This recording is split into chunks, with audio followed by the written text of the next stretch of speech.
All rise, veuillez vous lever.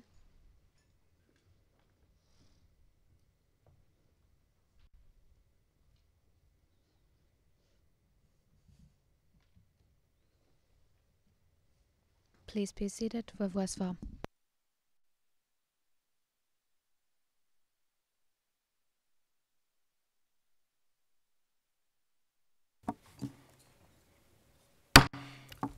L'audience est reprise.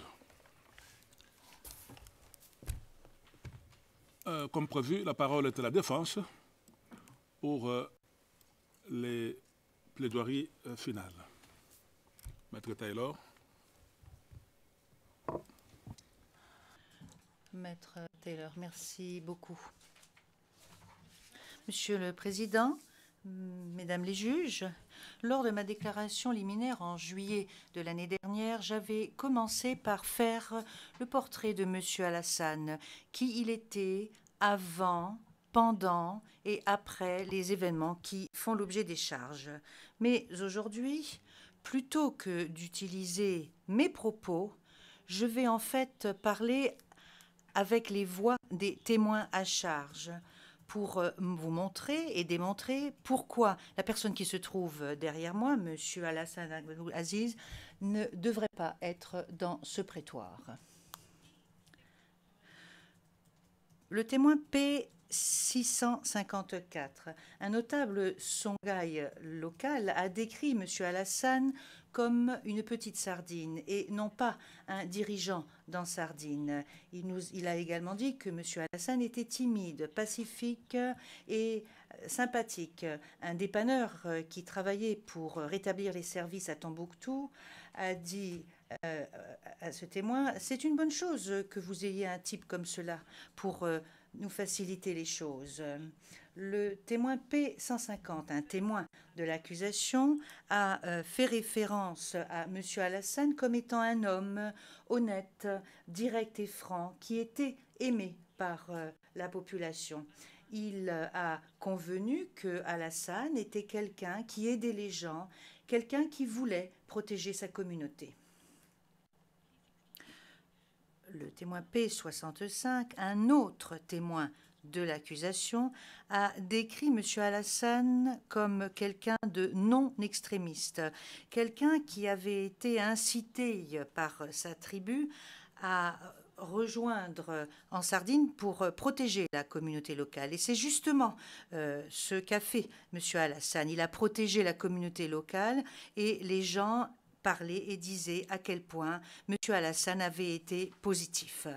Le témoin P608, un témoin de l'accusation, une femme songhai locale, a décrit M. Alassane comme étant du menu fretin, quelqu'un qui était très sympathique avec la population locale. Le témoin P1086, un ancien soldat du MNLA, a témoigné qu'il avait entendu dire que M. Alassane faisait partie des gens qui étaient restés à Tombouctou pour aider les gens, pour faciliter la vie de la population à Tombouctou. Et il nous a dit qu'il avait également entendu que M. Alassane avait aidé beaucoup de gens.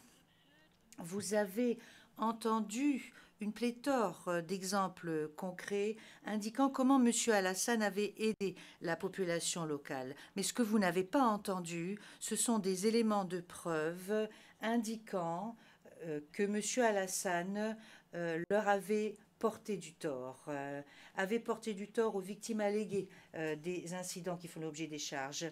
Et vous n'avez pas entendu que M. Alassane était responsable pour avoir nui à ces personnes.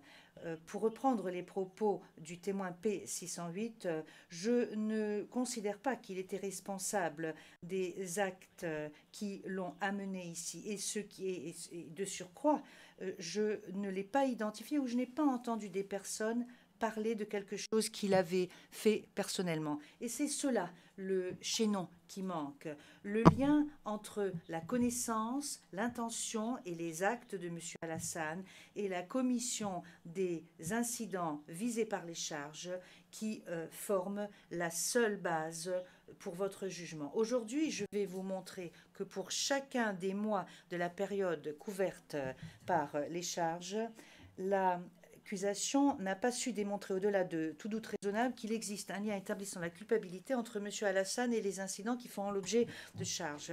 La cause du bureau du procureur est un cheval de Troie rempli d'erreurs, truffé d'erreurs, qui s'éparpille dès que vous les observez d'un peu plus près. Madame Maître Pradhan va vous parler de l'absence d'une base et d'éléments de preuve fiables permettant d'établir un tel lien et l'absence de tout lien avec un conflit armé et une attaque systématique et généralisée. Ma collègue Maître Beaulieu-Lucier vous indiquera comment le procureur n'a pas su démontrer que M. Alassane était informé des incidents faisant l'objet des charges, s'inscrivant dans la violence sexuelle et sexiste, ou vous parlera du fait que ces actions auraient joué un rôle pour ce qui est de cette violence. Mon collègue Maître Youssef vous parlera de l'absence de tout lien établissant la culpabilité entre M. Alassane, son rôle allégué, pour ce qui est de la formulation et de la signature des rapports de police et des jugements et des punitions émises par le tribunal islamique. Et en dernier lieu, le docteur Géry vous expliquera que par le biais de l'opération des défenses positives, la Chambre ne peut pas déclarer une condamnation eu égard à une conduite qu'il suivait du fait d'ordres donnés par des supérieurs. Il faut savoir que l'article 25.3 du statut n'a pas été conçu pour sanctionner le menu fretin qui exécute au quotidien des actes de routine pour des groupes que nous n'aimons pas. Et il ne faut pas que la formule de cet article soit déformée par le pouvoir judiciaire pour parvenir à un tel résultat. Ce serait une victoire à la Pirée si la Cour devait s'écrouler sous le poids de ce menu fretin inoffensif. Il faut en conséquence donner un effet complet aux dispositions statutaires eu égard à la mens rea et à l'actus reus requis. Et je vais vous expliquer aujourd'hui comment l'accusation n'a pas été en mesure de le faire. Il faut savoir que la note de bas de page 15 de la réponse du bureau du procureur, dans cette note de bas de page, le bureau du procureur accepte qu'il faut démontrer un lien entre la contribution de M. Alassane à l'objectif commun et la commission des crimes visés par les charges. Ils font référence à l'arrêt dans l'affaire Taganda, arrêt par lequel la Chambre d'appel a confirmé que le principe de causalité exige un lien de causalité entre le comportement d'un accusé et le crime dont il est responsable. Paragraphe 1041 de l'arrêt. Ce lien de causalité signifie que la contribution doit jouer un rôle mesurable, quantifiable, afin de provoquer ou de causer le crime. Et étant donné que le statut de Rome ne sanctionne pas l'effet papillon, l'accusation doit également prouver qu'il y a un degré suffisant de contribution répréhensible. Et pour qu'une contribution soit répréhensible, il faut qu'elle soit accompagnée et aille de pair avec la connaissance et l'intention. La connaissance est définie par le statut comme une personne qui est consciente qu'une circonstance existe ou une conséquence adviendra dans le cours normal des événements. Donc, on insiste sur le fait qu'il s'agit du futur. Adviendra, à savoir, cette situation doit virtuellement être certaine, ce qui signifie qu'il y a quasiment 100% de possibilité qu'un événement va se passer. Il ne s'agit pas d'un risque, il ne s'agit pas d'une possibilité, mais il s'agit d'une certitude. Et il faut que la personne, il faut qu'il y ait prise de conscience par rapport aux incidents précis. L'article 30, lu de pair avec l'article 25.3, petit c et petit d, exige, et c'est le strict minimum, que l'accusation prouve que M. Alassane était informé du fait que ses actions auraient un impact mesurable qui pouvait contribuer à causer les incidents visés par les charges. Et je vais vous montrer comment ils ne l'ont pas montré cela. Je vais commencer par le mois de mai et le 7 mai qui est le début de la période retenue pour les charges. À cette époque, M. Alassane est marié, son épouse est enceinte, il a un fils très très jeune, sa pharmacie à Zoro était fermée parce qu'il ne pouvait pas obtenir des médicaments pour les vendre. Donc il était venu à Tombouctou pour essayer d'en obtenir en vain. Il y avait eu une sécheresse au début de cette année. La situation était particulièrement difficile, notamment pour la communauté touareg. Monsieur Alassane ne faisait pas partie d'Ansardine lorsqu'ils sont arrivés à Tombouctou et il n'a joué aucun rôle lors des réunions du mois d'avril, réunions au cours desquelles Ansardine a rencontré les notables locaux pour parler de leur programme. À ce moment-là, il faut savoir que Ansardine avait déjà décidé d'appliquer la charia pour suivre l'approche malakite et avait décidé d'établir un tribunal, la Hizba, et une police islamique. Tout cela était un fait accompli avant que M. Alassane ne commence à travailler avec la police. Il faut savoir que les dés avaient déjà été jetés. La Chambre a entendu des éléments de preuve indiquant que lorsque M. Alassane a rallié la police, il l'a fait en tant qu'interprète et assistant. Vous avez également entendu des éléments de preuve indiquant qu'au début des événements, la population locale avait peur que les différentes ethnicités commencent à s'affronter. Et comme l'a écrit Hobbes, sans une forme centrale de gouvernance, la vie est cruelle, bestiale et fugace. C'est la loi de la jungle. La gouvernance ainsi que la réglementation jouent un rôle nécessaire et important pour protéger et préserver également la vie. Et c'est justement ce qu'a fait la police islamique. Et leurs actes et actions ont été accueillis par la population locale. L'accusation n'a pas su démontrer que les actes de M. Alassane à la police ont eu un impact répréhensible et blâmable sur les incidents en question. Ils ont utilisé, en fait, ils ont fait en sorte que nous n'y voyions que du feu et ils ont insisté sur des affirmations peu pertinentes ou non prouvées. Un exemple essentiel inclut par exemple ce qu'ils avancent au paragraphe 79 de leur mémoire en première instance, à savoir qu'il y avait un numéro de téléphone attribué à M. Alassane qui figurait sur la façade de la BMS à partir du mois d'avril. Et pour étayer cette affirmation, il cite une photo MLI OTP 0012 1914. Mais l'accusation elle-même a daté cette photo comme en lui donnant la date du 31 octobre 2012. Donc, manifestement, cette photo ne montre pas que ce numéro figurait à cet endroit en avril ou même en mai d'ailleurs. L'accusation a ensuite essayé d'utiliser les registres de données téléphoniques pour colmater la brèche énorme. Mais en fait, ce qu'ils ont essayé de faire, c'est un peu la quadrature du cercle, parce que cela ne correspond absolument pas à la réalité. Et voyons ces affirmations à la lumière des registres de données téléphoniques. Alors, ils ont indiqué qu'il s'agissait d'appels de M. Alassane passés à Adam entre le 30 avril et le 25 juin. Nous n'acceptons pas le fait que M. Alassane ait été le seul utilisateur de ce téléphone ou de ce numéro. Mais même si nous supposons que cela était vrai, cette affirmation est tout à fait creuse, car le 30 avril, le numéro attribué à M. Alassane a été en contact avec toute une série de personnes différentes, notamment des membres du MNLA et des anciens membres de l'armée malienne. Et c'est important, il faut le remarquer, il n'y a aucun contact avec les numéros attribués à Talla à cette date ou même avant cette date, ce qui fait que cela signe la mort de cette affirmation douteuse suivant lesquelles M. Alassane travailler pour la sécurité au mois d'avril. Après ces contacts du 30 avril, il n'y a aucun appel au mois de mai. Ce numéro n'est pas utilisé. Donc manifestement, ce numéro ne se trouve pas sur la pancarte de la police à ce moment-là. Hier, l'accusation a utilisé donc un entretien du mois d'octobre au cours duquel M. Alassane fait référence au début du travail de la police. Et hier, l'accusation a accepté que la police n'avait pas été créée avant la fin du mois d'avril, au plus tôt. Donc, en fait, la première phase, les premiers jours, c'est la première phase de quelque chose, à savoir la première phase de la police. Donc, cela ne prouve absolument pas que M. Alassane avait travaillé pour le groupe ou pour la police au mois d'avril. L'accusation indique, sur la base de ce qu'a indiqué le témoin P150, que M.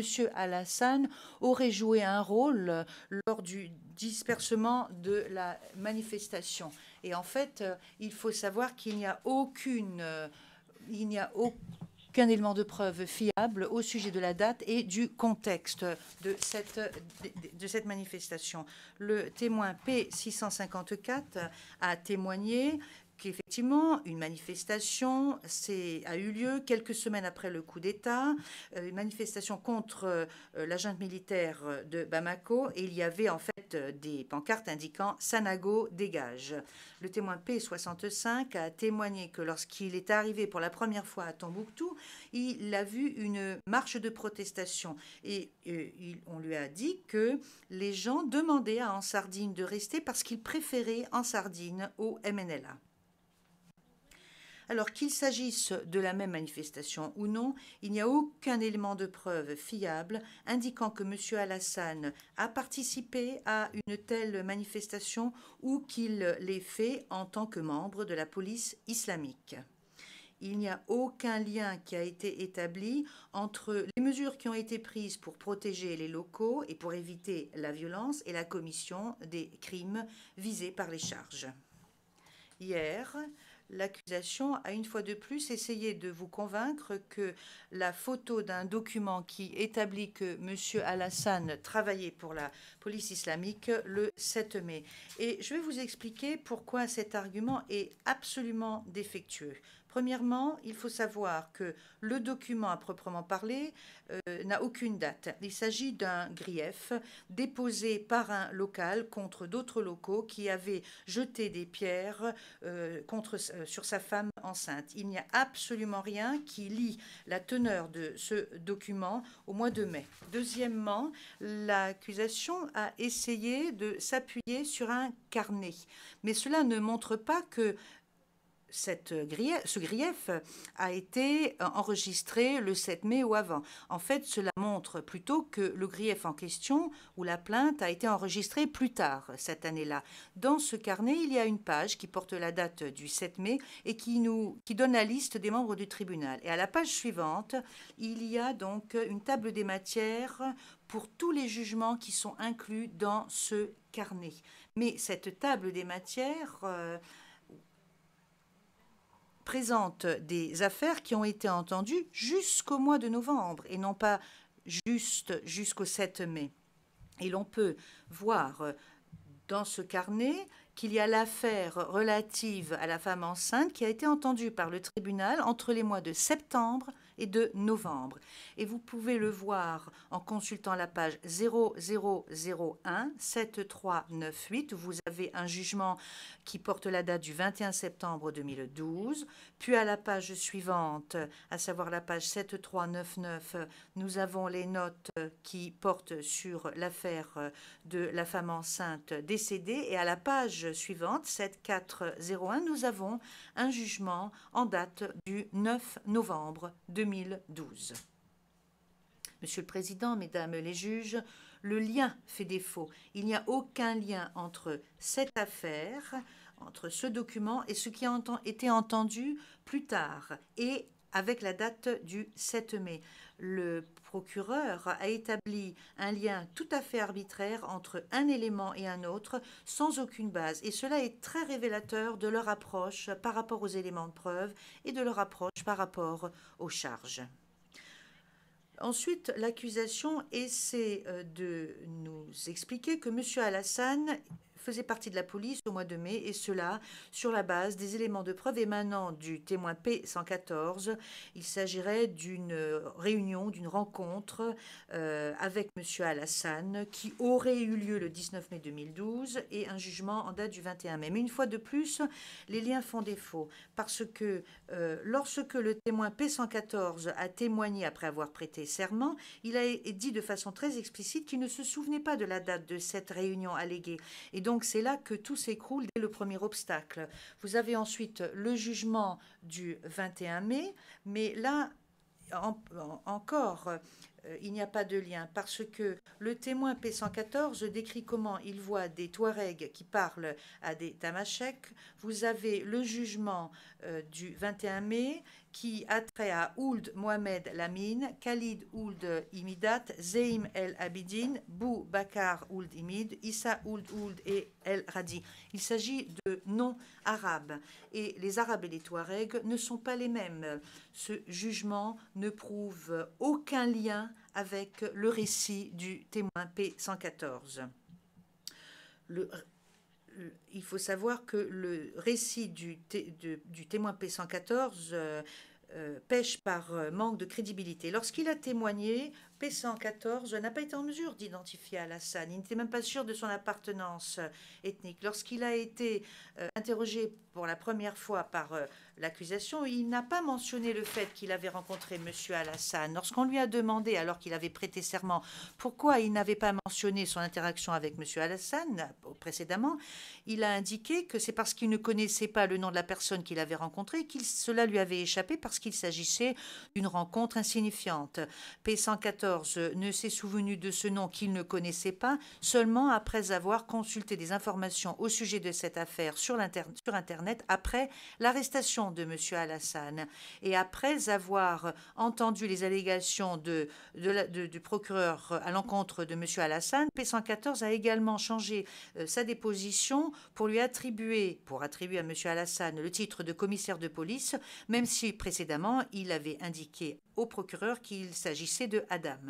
Et puis, je peux vous relater encore d'autres choses à ce sujet. En décembre 2012, P114 a écrit au sujet d'un commissaire algérien qui s'appelait Hassan et qui venait juste de remplacer Adam. Lorsqu'on lui a demandé ici pourquoi il avait décrit Hassan comme étant algérien, P114 a témoigné qu'à cette époque-là, il n'avait pas encore rencontré Hassan. Donc cela signifie que 7 mois après cette réunion alléguée à la BMS, le témoin P114 n'avait toujours pas rencontré M. Al-Hassan, le défendeur en l'espèce. Et puis finalement, lorsqu'il a témoigné, P114 a accepté qu'il était effectivement possible que la personne qu'il avait rencontrée un peu plus tôt à la BMS n'était pas l'accusé Al-Hassan. Et Monsieur le Président, Mesdames les juges, c'est la seule conclusion raisonnable à laquelle on peut aboutir après tous ces tours et ces détours, à savoir P114 n'avait pas rencontré M. Al-Hassan à la BMS. Monsieur le Président, Mesdames les juges, vous pouvez avoir recours à la déposition du témoin P114 pour convenir avec la défense que la publicité avant le procès a contaminé la fiabilité des éléments de preuve concernant le rôle de M. Al-Hassan, mais vous ne pouvez toutefois pas vous appuyer sur le récit non fiable du témoin P114 au sujet de cette rencontre banale. J'en viens maintenant à l'affaire des moustiquaires. Il s'agit donc de cette affaire en date du 23 mai 2012. Il s'agit de mesures disciplinaires prises à l'encontre d'un membre du groupe, un garde de sécurité qui avait volé à l'hôpital des moustiquaires. Vous avez entendu des éléments de preuve suivant lesquels un membre du tribunal islamique était présent lorsque cette affaire a fait l'objet d'une enquête, à savoir le comportement allégué de M. Al-Hassan qui a eu lieu sous la supervision d'un supérieur. Il y a également le jugement qui confère aux médecins à l'hôpital le pouvoir de décider de la sanction appropriée. Il n'y a aucune indication indiquant que le voleur ait subi un châtiment corporel. Et d'ailleurs, pour parvenir à une telle conclusion, il faudrait pouvoir avoir une conclusion positive sur laquelle le docteur local avait véritablement approuvé cela, et il n'y a aucun élément de preuve à cette fin. Et s'il n'y a pas de preuve de sanction ou de punition, il n'y a pas de preuve de crime. Le rapport ne démontre aucun lien établissant la culpabilité entre M. Al-Hassan et la commission de ce crime. Mais ce rapport montre toutefois qu'en Sardine, travailler de pair avec les locaux pour assurer la santé de la population locale et le fonctionnement idoine d'une institution importante telle qu'un hôpital. J'en viens maintenant au mois de juin. et en juin, et pour toute la période pendant laquelle Adam était l'émir, les éléments de preuve démontrent que M. Alassane a fait office d'interprète et d'assistant administratif. Les différents éléments de preuve ou les incidents sur lesquels se sont appuyées l'accusation, eu égard à ce mois, ne permettent pas d'établir le contraire ou ne permettent pas de démontrer que M. Alassane a véritablement apporté de façon intentionnelle une contribution aux incidents visés par les charges. Je vais commencer par la vidéo qui a été filmée le 11 juin au poste de police. Cette vidéo est une base absolument non fiable pour aboutir à des conclusions factuelles. Elle a été prise, cette vidéo, par quelqu'un qui n'a jamais témoigné. Donc nous n'avons aucune preuve au sujet des circonstances dans lesquelles cette vidéo a été filmée. Il n'y a aucun élément de preuve relatif à l'identité de la personne dans la vidéo. La transcription de cette vidéo est vierge. Donc nous ne savons même pas ce qui se dit pendant la vidéo, ou nous ne savons même pas dans quelle langue les gens s'expriment. Et en présentant cette vidéo hors de contexte, l'accusation vous demande de vous livrer à des conjectures au sujet de ce qui a été dit et pourquoi cela a été dit. Et en l'absence d'une transcription, en l'absence de preuves au sujet de ce qui se passait, vous ne pouvez absolument pas conclure que cette vidéo montre M. Alassane réglant un différend. Nous ne le savons tout simplement pas. Nous ne savons pas ce qui se passe. Une déclaration de culpabilité ne peut pas se fonder sur une supposition, une simple intuition. Il est possible de voir dans la vidéo qu'il y a 2 personnes qui ne sont pas menottées. Cela a été filmé à partir d'une autre pièce, donc la porte est ouverte.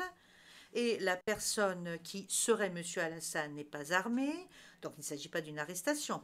Il ne s'agit pas non plus d'une détention et il n'y a aucun lien apparent avec les crimes visés par les charges. Apprécié à sa valeur maximale, il s'agit d'une vidéo soi-disant de M. Alassane et de 2 personnes qui se livrent à une conversation tout à fait consensuelle. Cela montre que la population locale choisissait de venir présenter ses problèmes à la police islamique. Cela montre que la population locale considérait la présence de la police comme une contribution positive à leur sécurité et à leur bien-être. Et je vais maintenant aborder la question du document de la dette en date du 19 juin 2012. C'est un document qui n'est pas non plus ce que l'accusation affirme qu'il est. Comme cela a été expliqué, la description du bureau du procureur ne correspond pas à la réalité. Il n'y a pas de signature, il n'y a pas de signature sur le cachet est à l'envers. Et ce que l'on peut en déduire, c'est que c'est un cachet qui a déteint à partir d'un autre document. Il y a également un jugement relatif à cette personne qui a une dette. Et vous avez donc le créancier qui vient au tribunal LMIOTP 0078 0197 à la page 0198. La formule suivant laquelle ils sont venus au tribunal de pair avec la déposition d'un témoin essentiel de l'accusation était la conclusion raisonnable qui est que la personne qui avait la dette est venue parler de cette question directement au tribunal. Et le fait que cette question a été présentée au tribunal démontre également que la police n'avait pas le pouvoir pour régler ce type de différend.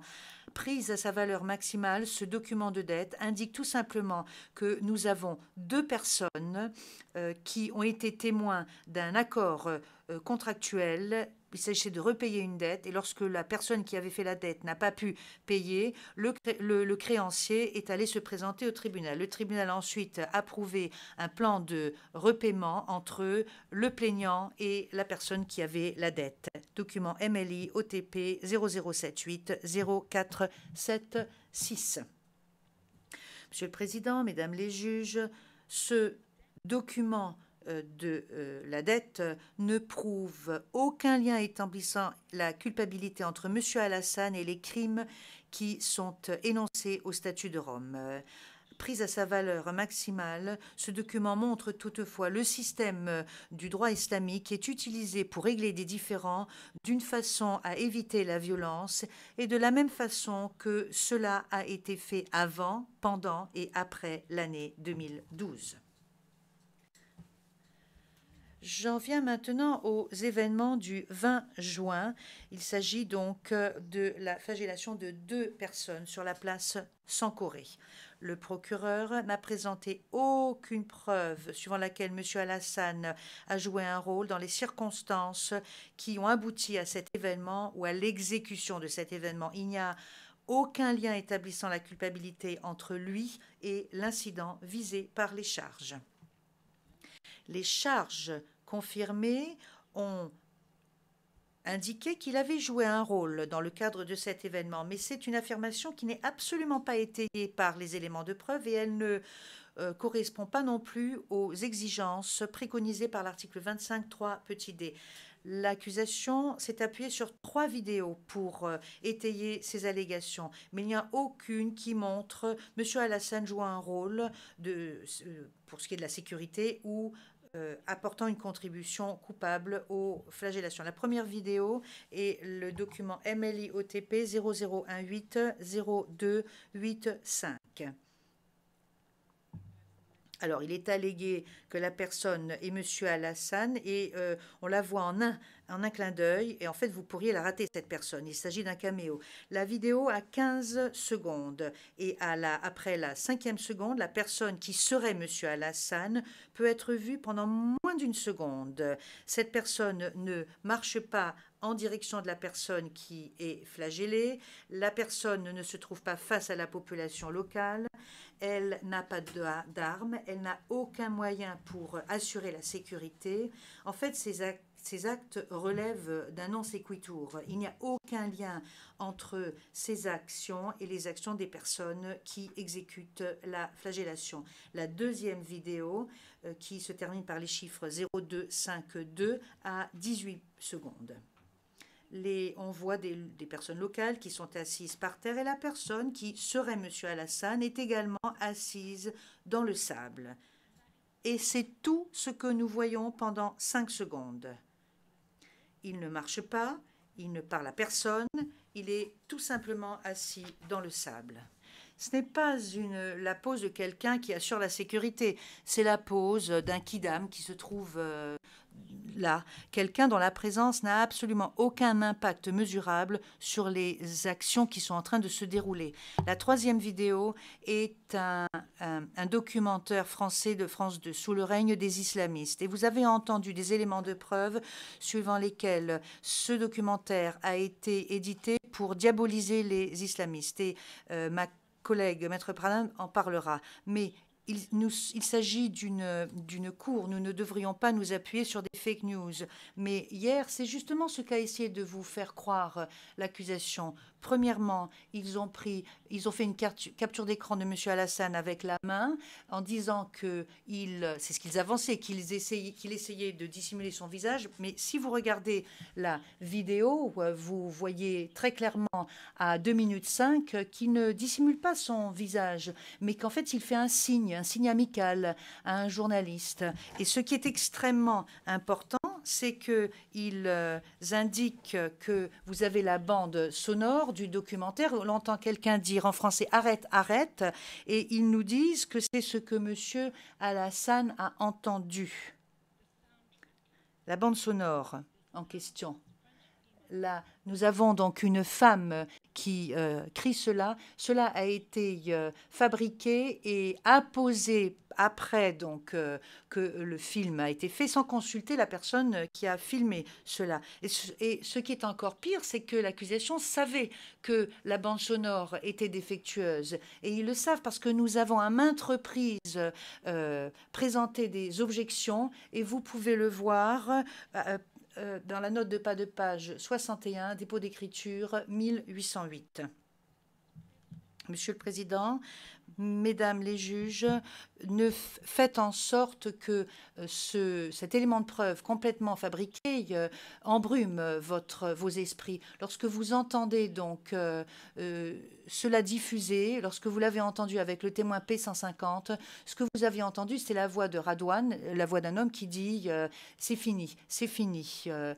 Page 64 du compte-rendu 54 du compte-rendu d'audience 98. Et lorsque vous regardez la vidéo sans ce qui a été apposé et fabriqué par-dessus, vous voyez que la personne qui serait soi-disant M. Alassane est tout simplement debout. Il n'y a aucune interaction avec les personnes qui sont en train de procéder à la flagellation. Il n'est pas face à la population locale et une fois de plus, sa présence n'a aucun impact sur la sécurité. À 5 minutes 53 du documentaire, c'est la fin de la flagellation et les locaux donc se dispersent. Il y en a certains qui se dirigent vers les islamistes, d'autres dans une autre direction. Il n'y a aucune barricade de sécurité pour les contrôler ou pour les canaliser. Aucune de ces vidéos ne montre que la personne qui serait soi-disant M. Alassane ait apporté une contribution importante à la flagellation qui a lieu. La Chambre a entendu des éléments de preuve suivant lesquels Talha et ses officiers chargés de la sécurité étaient ceux qui s'occupaient de la sécurité ce jour-là. La Chambre a également entendu des éléments de preuve indiquant que le chef de la Hezba était chargé de superviser les flagellations et cela conformément au droit islamique. Le membre suprême du Haut Conseil islamique de Tombouctou, à savoir le grand imam Essa Youtou, qui a assisté à la flagellation, était assis à côté de M. Oukaouka. Et comme l'a dit le témoin P150, les locaux pouvaient assister à cela s'ils étaient d'accord avec ce qui se passait. Donc c'est par rapport à ce contexte que je peux indiquer que dans le meilleur, prise à sa valeur maximale, M. Alassane avait une présence très, très discrète. La flagellation aurait eu lieu exactement de la même façon, que M. Alassane soit présent ou non. Il n'y a aucune base qui nous permet de conclure, au-delà de tout doute raisonnable, qu'il a apporté une contribution quantifiable à cet incident. La présence et le contrôle exercé par le chef de la Hezba nous donne la base raisonnable pour quelqu'un qui se serait trouvé à la place de M. Alassane de croire que la sanction a été décidée en bonne et due forme et exécutée conformément à la loi islamique. Alors si nous voyons maintenant ce qui se passe à la fin du mois de juin, nous avons expliqué pourquoi, lorsque l'on dit que M. Alassane conduit une voiture non blindée, passe par un portail métallique pour vérifier s'il y a des mines, cela est tout à fait implausible et controversé par les éléments de preuve. D'ailleurs, cela ne prouve pas la culpabilité. Et c'est un exemple. On essaie d'indiquer moult revendications en espérant que quelques-unes vont tenir la route, ce qui nous amène au mois de juillet. Je crois qu'il est temps maintenant de prendre le temps d'analyser le contexte. Quand les MNLA ont quitté l'aéroport, les anciens membres du MNLA ont rejoint en Sardine parce qu'on a entendu dans les témoignages que ce fut le cas parce que pour eux, il n'y avait pas d'autre choix en tant que Touareg s'ils étaient à Tombouctou ou autour. Au mois de juillet, la femme de Alassane était sur le point de donner naissance à leur fille Leila. Il était impossible pratiquement pour ceux-ci de traverser les routes dangereuses qui les auraient emmenés en Mauritanie. Le témoin 582 de l'accusation nous a montré qu'une fois qu'on commençait à travailler avec en Sardine, il était pratiquement impossible de quitter le groupe. Ce témoin 582 était arrivé à Tombouctou à ce moment-là et avait rejoint la police islamique. Quand il a demandé à pouvoir quitter quelques semaines plus tard, on lui a conseillé de ne pas le faire, que l'armée malienne allait l'arrêter et que ce serait sûr qu'il serait torturé ou tué. Il a redemandé un peu plus tard s'il pouvait aller chercher sa famille. Encore une fois, sa demande a été refusée et il a été contraint et forcé de suivre une formation militaire. La perspective d'être torturé ou tué par l'armée malienne n'était pas simplement une hypothèse, c'était quelque chose qui a toujours existé, depuis le tout début de la période jusqu'à la fin de la période visée. Et d'ailleurs, pendant tout le procès, la Chambre a pu entendre plusieurs témoins de la défense ou de l'accusation qui ont confirmé ce nettoyage ethnique des Touaregs, comme l'a confirmé le témoin P65. Même les civils touaregs qui quittaient le Mali étaient visés. En effet, P1086 nous a raconté la torture de 2 compagnons touaregs qui avaient été capturés par les milices pro-gouvernementales en essayant de rejoindre les camps de réfugiés. Et la Chambre a aussi entendu les autres éléments de preuve selon lesquels, même si Alassane avait réussi à éviter l'armée, il n'y survivrait pas et ne survivrait pas au chemin qu'il devrait parcourir. Et donc, quitter Tombouctou avec un nouveau-né, sa fille, n'était tout simplement pas une option qui se présentait à M. Alassane à l'époque. Et quand le procureur n'a pas pu prouver que M. Alassane a contribué librement à tous ces crimes, ni qu'il a été impliqué lui-même, et que ce qu'il a fait a renforcé la douleur et les souffrances de la population. Et hier, le témoin nous a montré, une fois de plus, une vidéo qui avait été reconstruite, saucissonnée, sur la flagellation de 2 hommes. Et il nous a demandé de tirer des conclusions sur base de spéculations. Vous avez entendu des témoignages de P65. Ce que vous voyez dans ces vidéos, c'est en fait un puzzle reconstitué. On n'a pas la version non éditée, originale. On ne peut pas voir ce qui manque. Et malgré une enquête de 10 ans, le procureur n'a toujours pas apporté des éléments non biaisés qui vous permettraient de vous faire une idée précise de ces événements. On n'a pas de rapport, on n'a pas de jugement.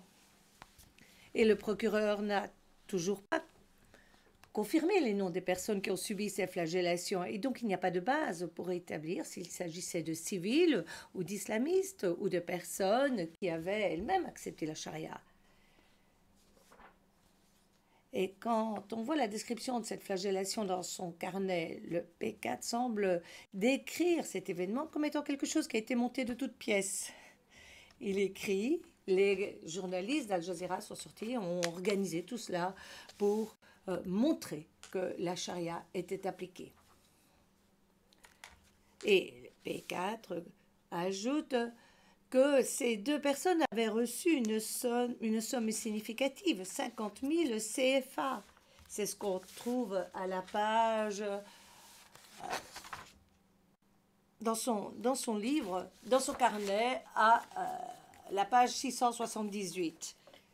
Et plutôt que de poursuivre une enquête indépendante sur cet incident, le procureur a repris plusieurs morceaux de témoignages, des images découpées, des souvenirs partiels d'un individu cassé. M. Alassane, alors qu'il était justement en détention à la sécurité d'État à Bamako. Les enquêteurs du procureur l'ont interrogé sur cet élément le 2 octobre, pendant 2 sessions. Pendant 2 jours. Au début, il a déclaré au procureur qu'il était gardé au secret. Il le leur a dit. Et malgré tout, il a été interrogé par les services de sécurité de la prison. Il leur a dit qu'il était torturé.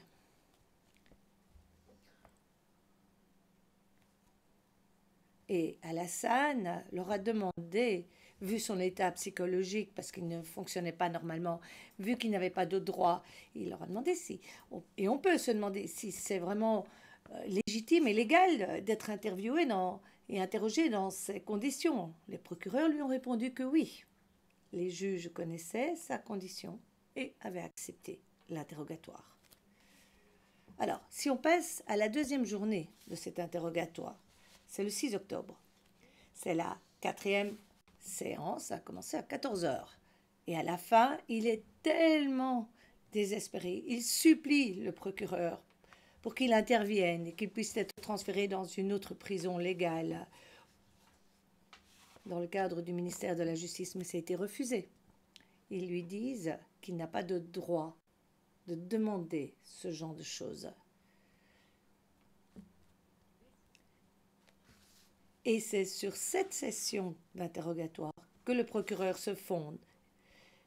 Et il sélectionne dans toutes ses retranscriptions partielles ce qui les arrange et ignore les détails personnels. Et tout particulièrement dans cet interrogatoire, il raconte au procureur que les 2 personnes qui ont été reconnues coupables,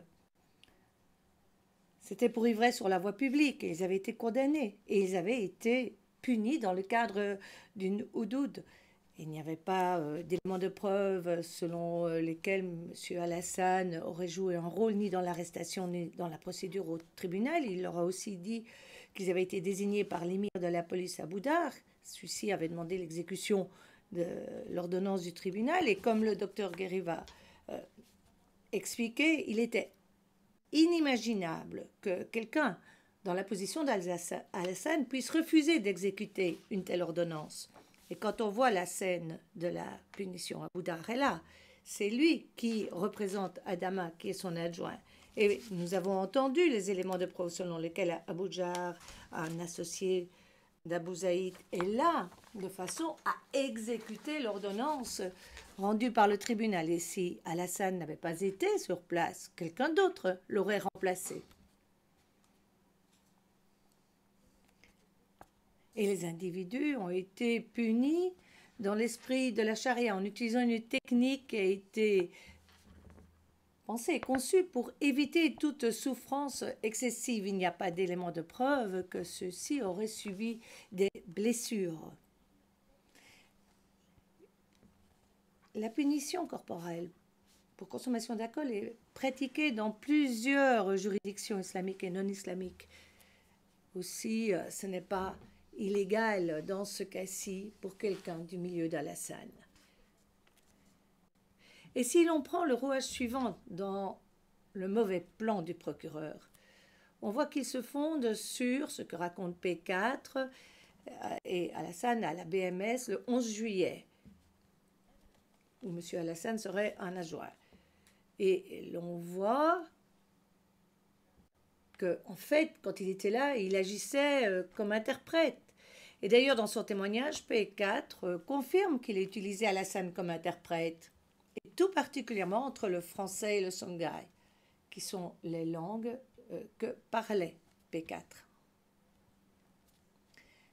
Si on prend le registre des appels, on voit aussi qu'il y a là une répétition dans la conduite, dans les activités. On a un individu qui se présente et qui se plaint. Il s'appelle Adam. Il y a un premier contact, bref. Et puis, un peu plus tard, la même personne rappelle le numéro de Alassane qu'on lui attribue. Et donc, dans ce registre des appels, cette répétition des appels est cohérente avec quelqu'un qui reçoit, qui interprète et qui enregistre des informations pour l'émir. Et ce, quand différents interlocuteurs ne parlent pas la même langue. Donc cette interaction concerne également les efforts de la police qui cherche à identifier le vrai propriétaire du véhicule en question dans cette plainte. Une fois que la police a pris conscience qu'ils avaient fait une erreur, le véhicule a été rendu au propriétaire avec une excuse et aussi une proposition de réparation. Et c'est très révélateur des activités au quotidien d'Alassane, qui était là pour aider la population. Sa présence, qui était là pour permettre un dialogue plus fluide entre les membres des groupes et les locaux. Sa présence a donc permis de participer positivement au bien-être des civils. Le procureur a aussi essayé de gonfler la prétendue autorité de Alassane en prétendant que l'émir de Tombouctou, Abou Zaïd, a été vu quittant le bureau d'Alassane à ce moment-là.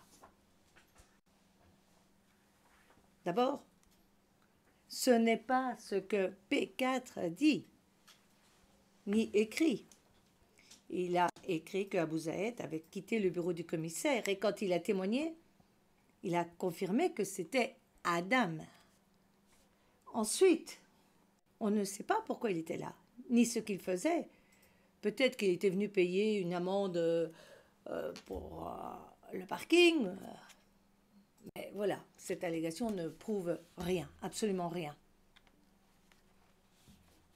Maintenant, je vais parler de la présence prétendue de M. Alassane lors de l'exécution d'une punition publique le 14 juillet. Il s'agit de quelqu'un qui a été puni pour vol. Ce n'est pas repris dans les éléments des charges, ce n'est pas un crime contre des civils ou contre la population locale.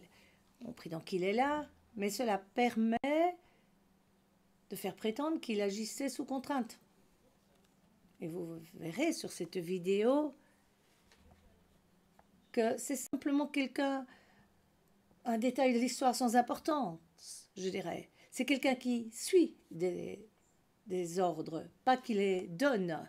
Et vous entendrez les éléments de preuve que cette personne avait été condamnée par le tribunal islamique, qu'il y avait aussi celui qui était à la tête de la Hezba, qui était là pour s'assurer que la charia était bien appliquée. Et dans cette vidéo brouillée, encore une fois, on identifie Alassane dans le fond, mais il ne participe pas à la punition, il ne la surveille pas, il ne donne pas d'ordre, il ne porte pas d'armes. Et la seule chose que l'on peut voir, c'est qu'il s'agrippe à son boubou tant il a peur. Et on peut très raisonnablement déduire qu'il avait peur. P582 a témoigné. Il disait que lorsque un des membres du groupe était puni, la police devait regarder, de façon à leur donner une leçon.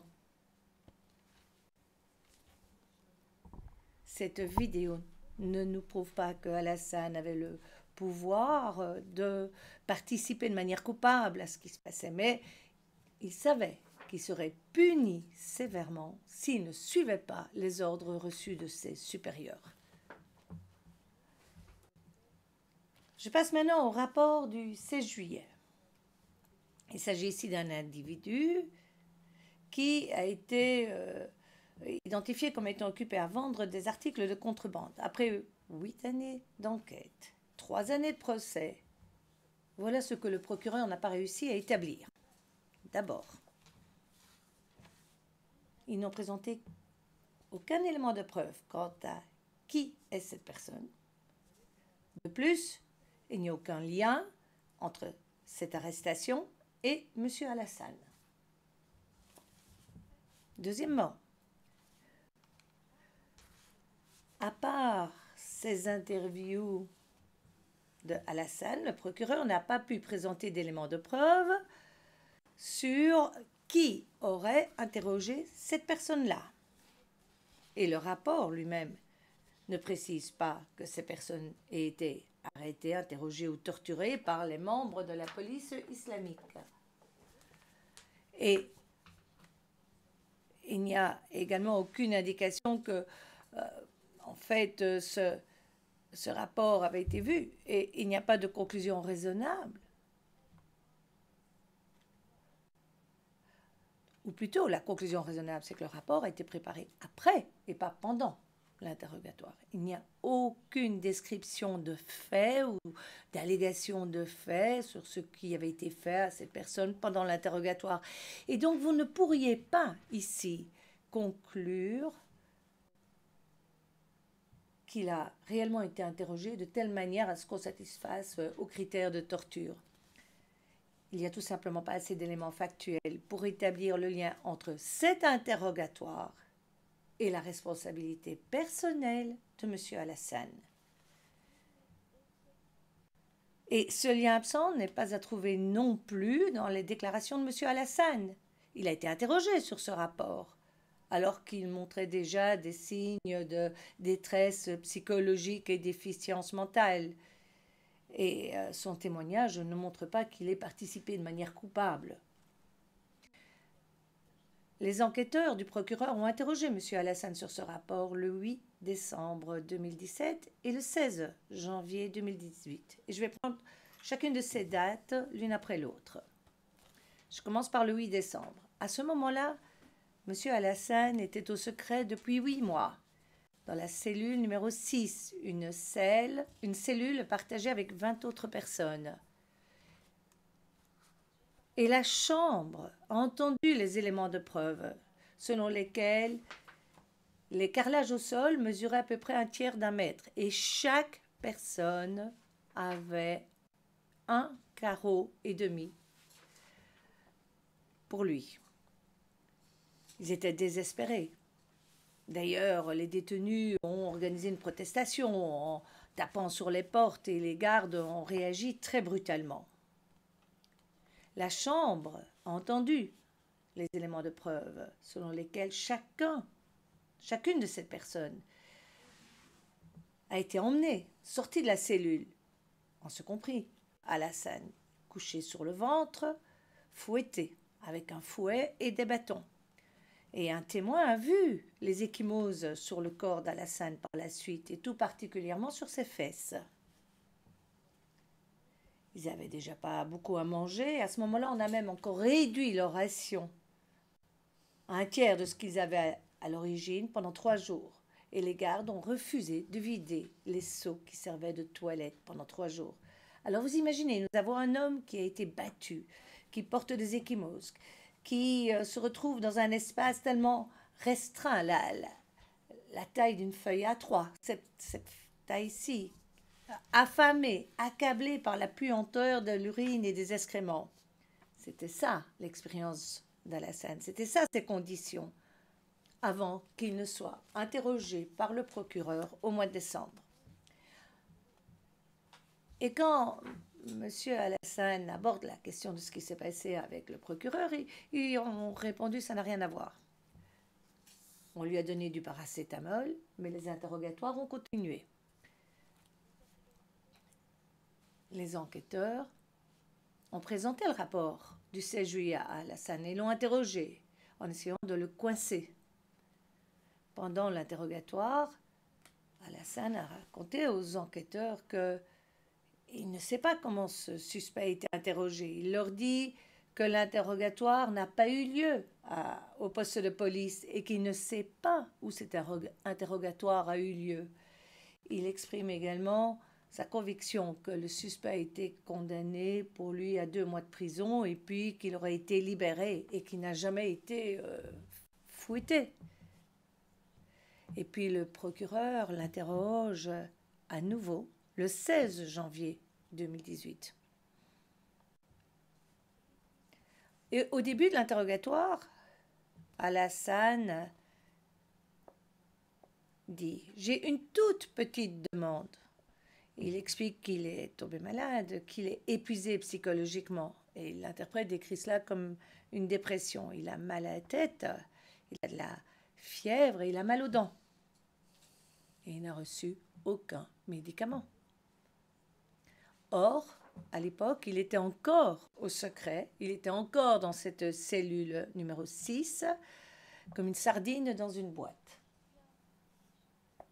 Il y avait des indices très clairs qu'il n'était pas en mesure d'être interrogé, que ce soit physiquement ou psychologiquement. Mais les 2 enquêteurs qui n'avaient aucune formation médicale n'ont pas du tout essayé de voir dans quel état il était ou comment le soigner et le soulager. Tant s'en faut. Ils lui promettent qu'à l'issue de l'interrogatoire, ils en parleront avec le procureur au Mali et ils lui proposent de prendre des pauses de temps en temps. Voilà donc une promesse pour qu'il soit aidé. À ce moment-là, Alassane accepte du coup de poursuivre l'interrogatoire. Et reprenons ce qu'il a dit alors. Il déclare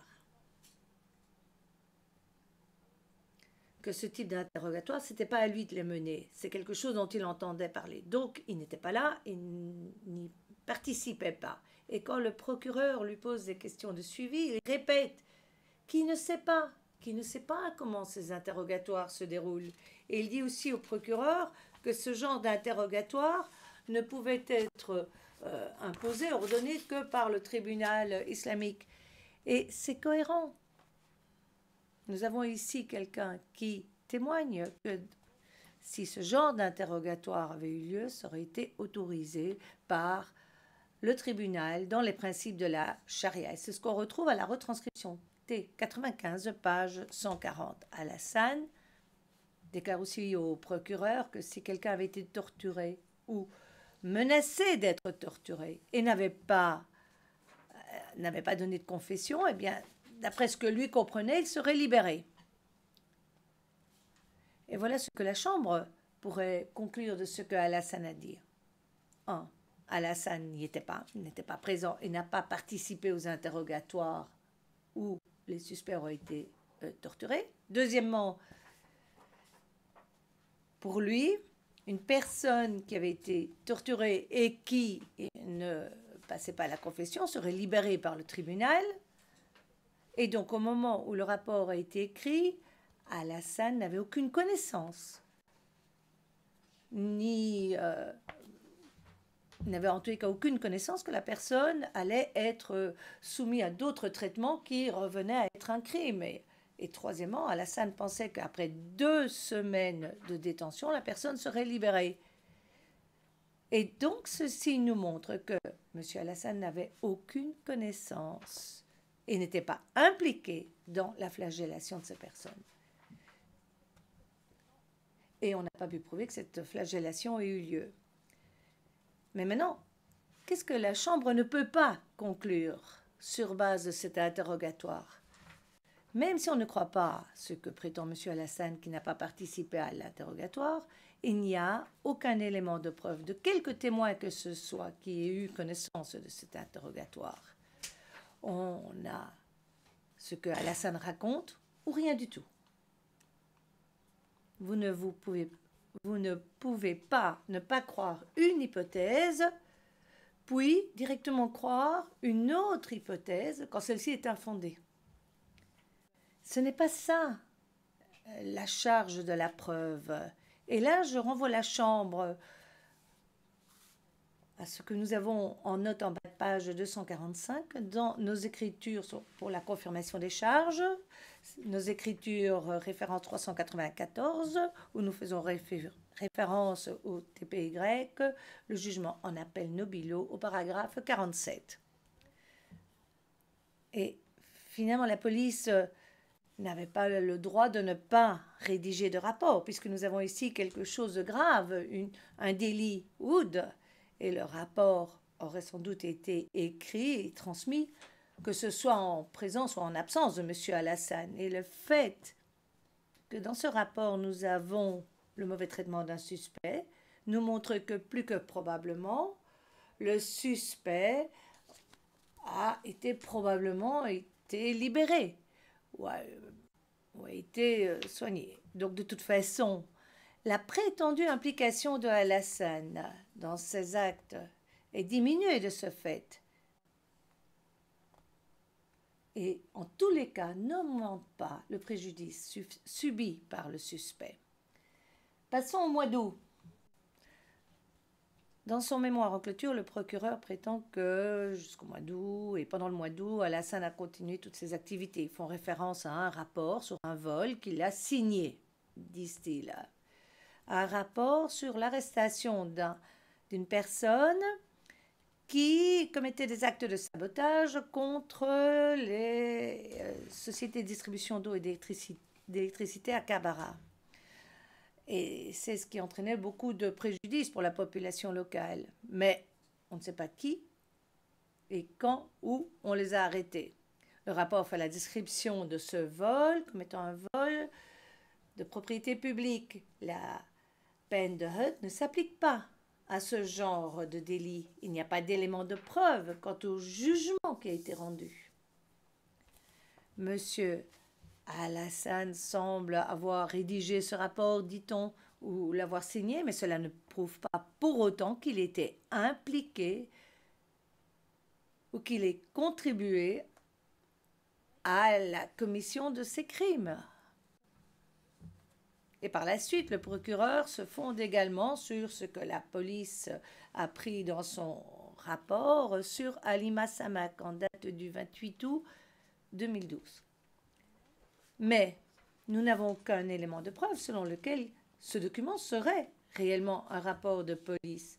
Et quand vous allez rédiger votre jugement, ce sera important de prendre la version en langue d'origine.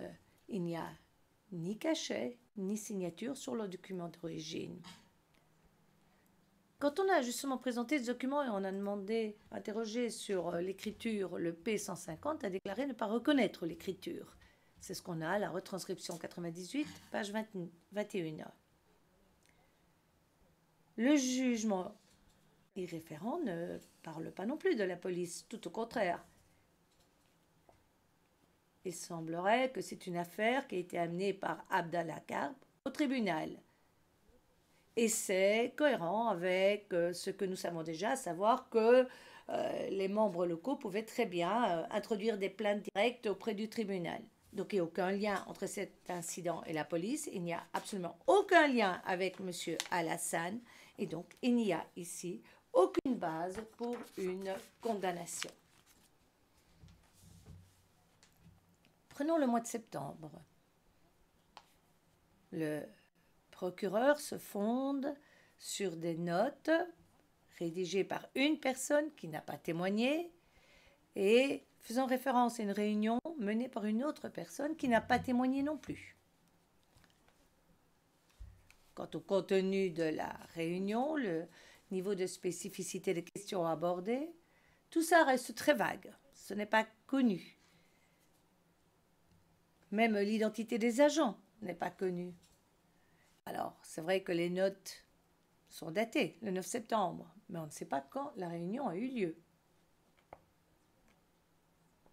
Donc, c'est en quelque sorte un rapport d'ouï-dire qui ne confirme pas non plus qu'on a une base fiable concernant M. Al-Hassan quant à sa connaissance ou sa contribution alléguée à certaines des charges reprises de mauvais traitements. Alors même si la Chambre devait partir en conjecture et assumer que M. Al-Hassan était à cette réunion et que même si on devait supposer que la réunion a discuté de la conduite des agents qui étaient défaillantes et même si la Chambre devait assumer que les locaux avaient correctement identifié les agents qui avaient commis tout cela, nous n'avons pas de preuve que M. Al-Hassan a joué un rôle réel dans tous ces comportements. En fait, on sait qu'à l'époque, M. Al-Hassan était avec sa famille à Zoro, entre le 14 et le 20 août. C'est aussi, à ce moment-là, le 27e jour du Ramadan. Or, c'est justement la date, selon le procureur, où les locaux se sont plaints du mauvais comportement. Mais Al-Hassan n'était pas à Tombouctou à l'époque. Et la Chambre a aussi entendu que l'émir Abou Zaïd et Sanda ont reçu ces plaintes, que l'émir a présenté des excuses, qu'il a même proposé des dommages aux victimes et donné des directives directes à la police et à la SBA pour s'assurer que la population locale était bien traitée et que les officiers qui s'étaient méconduits seraient disciplinés. Donc le procureur n'a pas pu montrer ou démontrer qu'Al-Hassan avait participé à ces événements du 27e jour du Ramadan. Et par la suite, puisque leur chef a répondu positivement à cette plainte et que les agents s'étant méconduits ont été disciplinés, on n'a pas de base qui nous amène à conclure que Al-Hassan savait que certains officiers de police avaient commis des exactions et en commettraient à l'avenir contre des ressortissants locaux.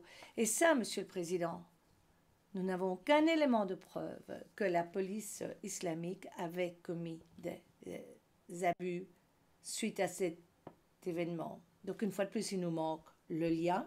Une fois de plus, il n'y a pas de base pour pouvoir condamner. Continuons.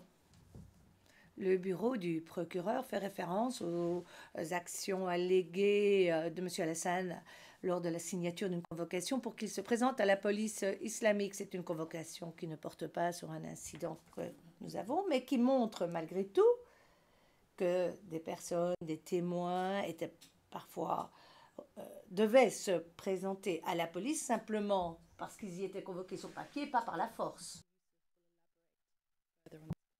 Et Maître Youssef développera ultérieurement ce propos. Alors, j'arrive maintenant au problème dont personne ne veut parler. Le mois de septembre, qui fut le mois où eut lieu la seule amputation, à savoir l'amputation de Dedeu Maïga. L'accusation avance que M. Al-Hassan a participé à la première arrestation de Dedeu Maïga, mais c'est quelque chose qui se fonde sur des éléments de preuve absolument viciés, entachés de torture. Leur qualification de ces éléments de preuve est erronée et de surcroît, il n'y a aucun lien établissant la culpabilité entre cette première arrestation et le résultat final. Alors voyons un peu quelle fut la base de ces éléments de preuve viciés par la torture. Monsieur Al-Hassan fut questionné à ce sujet le 11 septembre 2017. À ce moment-là, cela faisait 4 mois et demi qu'il était détenu au secret. Et j'aimerais vous rappeler que, en vertu du droit, du droit relatif aux droits humains, toute période supérieure à 10 jours est considérée comme une torture psychologique. Lorsqu'il a rencontré les représentants du procureur le 6 septembre, ils lui ont demandé comment il se portait. Et il leur a dit que sa situation n'avait absolument pas changé, qu'il n'avait aucun droit. Il n'avait pas le droit de contacter sa famille, il n'avait pas le droit de recevoir des informations du monde extérieur, il n'avait pas le droit de voir le soleil. Aucun de ces droits n'existait pour lui. Le 11 septembre, il se trouvait dans une cellule avec 12 personnes. Il s'agissait de la cellule numéro 2. Il s'agit de la même cellule dans laquelle un détenu qui s'appelait Saïd était mort. Saïd était arrivé en bonne santé, mais quelques jours plus tard, après avoir été roué de coups par les gardes, il est mort. Et cette mort, ce décès, s'est produit juste avant que M. Al-Hassan ne soit amené dans la cellule numéro 2. La Chambre a entendu des éléments de preuve suivant lesquels, lorsque les détenus arrivaient à la sécurité d'État, on leur parlait d'autres détenus qui étaient morts suite à la torture. Le témoin P582 a dit à l'accusation que la sécurité d'État était un cimetière, un endroit où vous mouriez, où vous deveniez fou. Alors, Al-Hassan a été détenu littéralement dans un cimetière. Au moment où il a donné le seul élément de preuve sur lequel s'est appuyée l'accusation pour déterminer sa participation pour ce qui est des charges relatives à Dedeu Maïga. Ma consoeur Maître Prada n'expliquera pourquoi la Chambre ne peut pas s'appuyer sur ces éléments de preuve. Mais même si vous deviez prendre en considération cette déclaration entachée et viciée, vous verrez qu'elle ne permet pas d'établir une participation coupable pour ce crime. Et en fait, cela n'a pas été commencé ni par la police ni par M. Al-Hassan n'a pas joué un rôle intentionnel, comme cela a été expliqué aux enquêteurs de l'accusation. Ce jour-là, donc, Adam est passé par la maison de M. Al-Hassan pour le conduire au travail. Et ils sont tombés sur un groupe de locaux qui se plaignaient parce qu'une maison avait été cambriolée. Les locaux essayaient d'attraper le voleur qui fut facilement trouvé parce qu'il avait laissé il avait volé plutôt des sacs de riz à son voisin et qu'il avait laissé une trace de riz derrière lui et était allé dormir. Lorsque M. Al-Hassan a accepté l'offre de Adam qui lui proposait de l'emmener au travail, il ne pouvait absolument pas savoir que cela allait aboutir à l'arrestation de Dedeu ou à son amputation. C'est une chaîne d'événements qui a été amorcée par la population locale. Il était présent lors de cette arrestation de façon fortuite et l'accusation n'a pas déterminé que sa présence avait rendu plus vraisemblable cette arrestation. Étant donné la persistance de la population locale, Dedeu Maïga aurait été trouvé et appréhendé, que M. Al-Hassan fût présent ou non. À ce moment-là, il y avait eu 7 jugements pour vol qui avaient été rendus par le tribunal islamique. Et aucun de ces jugements ne s'était soldé par une amputation ou une sanction, une peine sévère. M. Al-Hassan n'est pas un érudit religieux et il n'y a aucune preuve indiquant qu'il savait qu'il était virtuellement certain, que c'était une conséquence virtuellement certaine que le tribunal rendrait une sentence et une punition complètement différente par rapport aux 7 cas précédents. Il y a également eu qu'assure pour ce qui est de la chaîne de causalité entre cette arrestation qui fut menée par la population civile et la peine finalement rendue par le tribunal. Enfin, ce qui s'est passé entre-temps, c'est que Dédéou s'est échappé de prison avec le violeur Bocard. La population locale, qui était absolument mobilisée et horrifiée par l'évasion de Bocard, un journaliste local s'est même plaint en disant que ce n'était pas la première fois que des prisonniers échappaient à leur garde. Suite à des pressions exercées par les locaux, les dirigeants ont posté une récompense pour l'arrestation de Bocard. Il se trouve que Dédéou Maïga a continué à être associé avec ce violeur qui était recherché. Il a finalement été appréhendé par la population locale qui a demandé à ce qu'il soit réarrêté. Vous avez ces éléments de preuve. La présence alléguée de M. Alassane durant la première arrestation n'a eu aucun impact sur les circonstances de l'appréhension de Dédéou ou sur sa deuxième arrestation. Il n'y a d'ailleurs aucune preuve indiquant que M. Alassane était présent à Tombouctou et travaillait à Tombouctou lors de la seconde arrestation. Et d'après les registres de données téléphoniques, il se trouvait à Zoro le 9 et 10 septembre et est revenu lors de la matinée du 10 septembre. Il n'y a aucune preuve indiquant que M. Alassane a contribué à la procédure dont a été saisi le tribunal. Il n'y a aucun rapport de police au sujet de cette affaire. Le jugement déclare que le défendeur a avoué devant le tribunal et il a également indiqué que le tribunal a mené à bien sa propre enquête au sujet de cette affaire. Donc il n'y a aucune référence qui est faite par rapport à la police, par rapport à un rapport de police.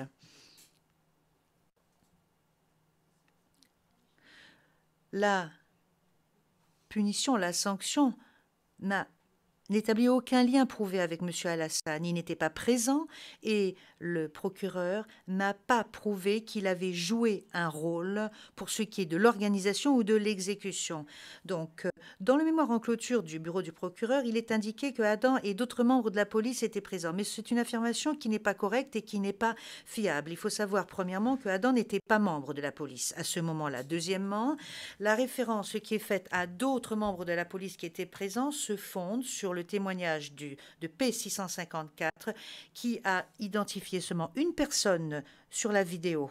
La présence d'un officier de police allégué dans une scène, dans un lieu où se trouvent plus de 24 personnes, représente une présence négligeable, avec aucun lien personnel prouvé avec M. Alassane.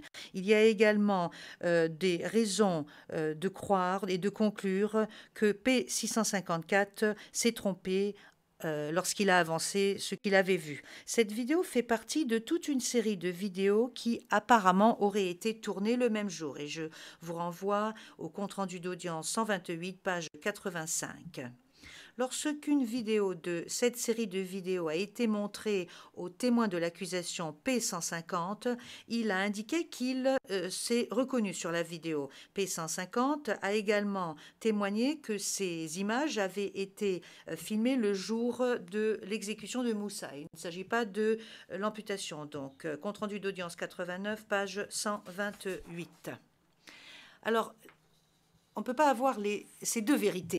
Soit P150 a fourni une déposition inexacte lorsqu'il a avancé qu'il était absent le jour de l'amputation, ou alors les scènes en question ont trait à un autre événement tout à fait différent et qui n'est pas visé par les charges.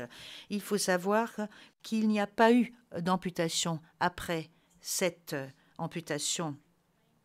Les locaux, toutefois, ont continué à présenter des rapports à la police et la police, quant à elle, était obligée de transmettre ses griefs et ses plaintes au tribunal. Mais alors, comme nous l'avons indiqué au paragraphe 79 de notre réponse, chaque rapport de police énonçait les moyens qui permettaient au tribunal d'éviter d'imposer l'amputation.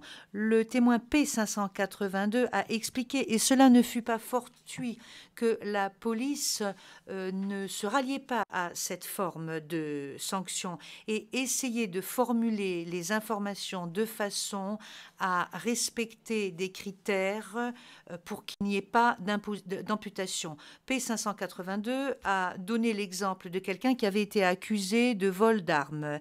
Étant donné que le vol des biens publics n'aboutit pas à une amputation, la police a indiqué que l'arme volée en question leur appartenait. Mais lorsque cela n'a pas donné le résultat escompté, M. Alassane a suggéré qu'ils aident la personne en question à s'échapper ou à s'évader.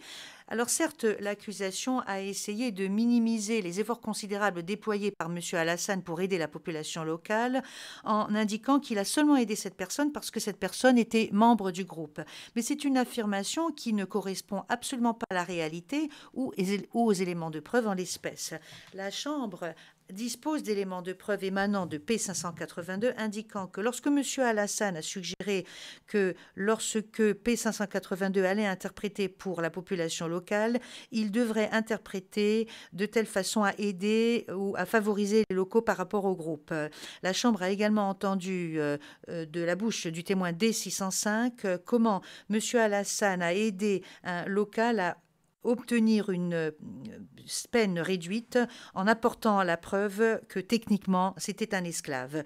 D272 a également parlé de l'assistance fournie à un membre local de la tribu Kel Inor Kandar. Monsieur le Président, Mesdames les juges, les éléments de preuve démontrent que la présence de M. Alassane, la participation de M. Alassane au sein de la police islamique en septembre a été une contribution positive vis-à-vis du bien-être des civils et n'a pas été une contribution coupable au crime. Pour ce qui est du mois d'octobre, l'accusation essaie de se reposer sur une interview vidéo filmée au gouvernorat afin de déterminer la participation alléguée de M. Alassane aux incidents visés par les charges. Mais si vous voyez et regardez attentivement les vidéos et que vous lisez les transcriptions, vous verrez que cela vous permettra d'aboutir à une conclusion opposée.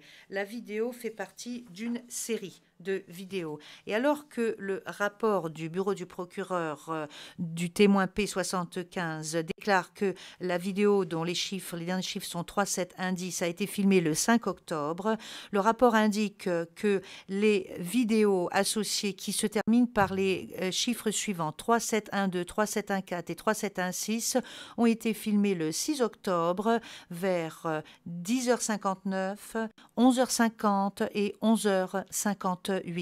Et étant donné que la personne que l'on voit sur la vidéo porte les mêmes vêtements, il existe donc une base raisonnable permettant de conclure que toutes les vidéos ont été filmées le 6 octobre. Et cette date a son importance, et ce pour un certain nombre de raisons.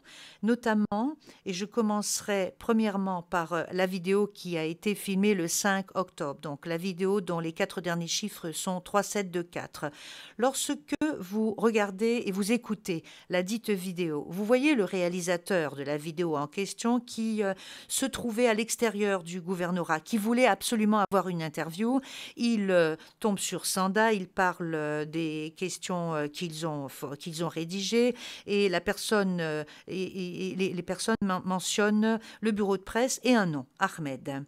La Chambre a entendu des éléments de preuve indiquant qu'une personne qui répondait au nom de Ahmed, à savoir Ahmed Al-Faki, était censée être le sujet principal d'un documentaire sur le rôle de la Hezba. Et dans la proposition de document, la Hezba est décrite à tort comme étant la police islamique. La Chambre a également entendu des éléments de preuve indiquant que du fait d'un accident de voiture, Ahmed, la vedette, était en convalescence à ce moment-là. Et le bureau de presse il a été demandé plutôt au bureau de presse de proposer un remplaçant local touareg, quelqu'un qui pourrait également parler arabe, qui était la langue donc prévue pour les entretiens avec Ahmed Al-Faki Et voilà, la personne identifiée comme Alassane arrive pour parler de choses qui normalement auraient dû être abordées avec leur vedette qui était en convalescence, à savoir Ahmed. Et si nous prenons les vidéos à proprement parler, nous allons commencer par la vidéo dont les derniers chiffres sont 3710. Alors, c'est filmé dans un bureau. Il y a un bureau avec deux chaises devant un ordinateur. Deux chaises, non pas une chaise, mais deux chaises. Une chaise pour l'émir, une chaise pour l'interprète qui l'aide. S'il s'agissait du bureau de M. Alassane, par opposition au bureau qui avait été emprunté pour planter le décor, point n'aurait été besoin d'avoir deux chaises derrière le bureau. Dans la vidéo, vous entendez une personne qui reçoit un appel en tamashek. Et cela a été confirmé par le témoin P150, compte rendu d'audience 94, page 7. Mais malheureusement, lorsque le procureur a préparé les transcriptions de cet entretien, ils n'ont pas pris en considération ces éléments tamashek. Mais ces éléments, en fait, se retrouvent dans la vidéo associée 3712. Et là, vous entendez très clairement qu'après l'appel en tamashek, appel qui vient de locaux, la personne qui est identifiée comme M. Alassane appelle Khalad en arabe et lui dit ce qu'il a entendu, à savoir que la population locale a appréhendé un voleur à Berre et veut leur remettre le voleur. Donc, dans cette vidéo, il relaie une information qu'il reçoit dans une langue, dans une autre langue. Donc, en fait, il fait office, c'est comme si on avait l'équivalent humain de Google Translate. Il demande ensuite à Khaled de venir dans le bureau, que c'est quelque chose d'important et que Khaled doit revenir immédiatement. Ensuite, on lui demande de quel type d'affaires il s'occupe.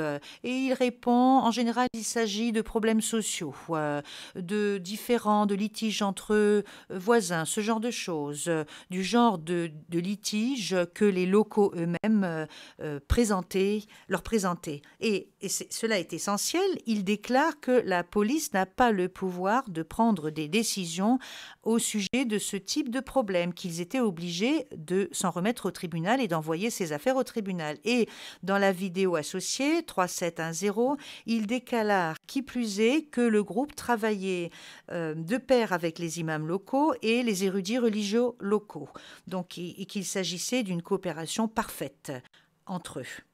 Donc, ce point de vue au sujet de la synergie constructive entre Ansardine et les imams locaux a été partagé également par les notables. Je renvoie au compte-rendu d'audience 107, page 7-9, et au paragraphe 1.3.1 de la première déclaration du témoin P114, où il indique que, d'après les oulémas de Tombouctou, il considérait que Abdallah al-Chinguetti prêchait de façon non violente et de façon modérée.